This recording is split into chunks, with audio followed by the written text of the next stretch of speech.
One of the fascinating things about water is that it actually has the ability to do what's called autoionization.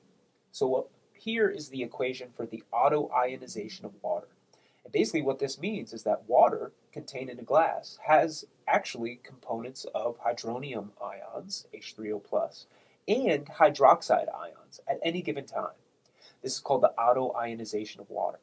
So we can write our equilibrium expression for the autoionization of water as K is equal to, remember, it's the products divided by the reactants.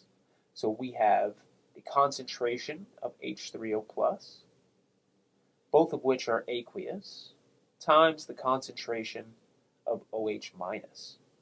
Now, typically you would write the products over the reactants, but notice that H2O on the reactant side is a pure liquid. And remember, we don't put pure substances like liquids and solids in our equilibrium expressions. That means that for the autoionization of water, this is the equilibrium expression with H2O omitted. And in fact, this is such a unique situation that it gets its very own equilibrium expression. It's called Kw. And this Kw has a value that is a constant. So Kw is always equal to 1.0 times 10 to the negative 14.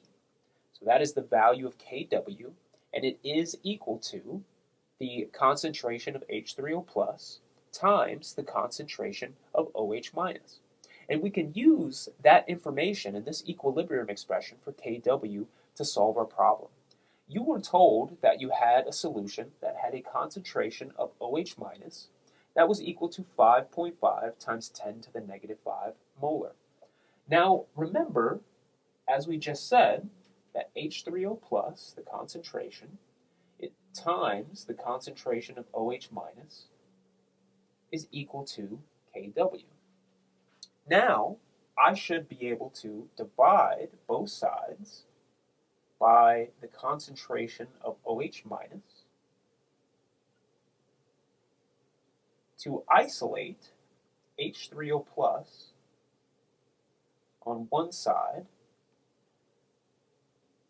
and solve to find our concentration of H3O+.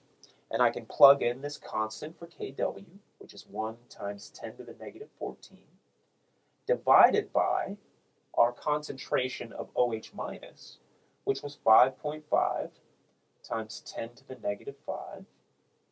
And this should get us the concentration of H3O+.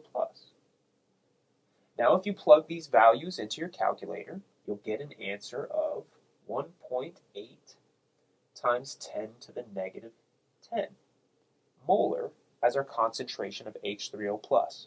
But we're not done yet. The question also asked, is this going to be an acidic or basic solution?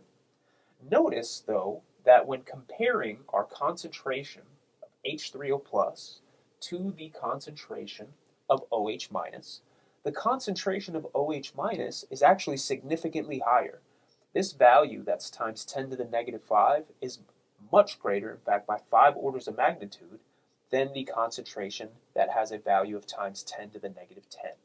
So this value is larger, which means that the concentration of OH- is much greater than the concentration of H3O+. That tells me that this is going to be a basic solution because the concentration of OH- is so much greater than the concentration of H3O+.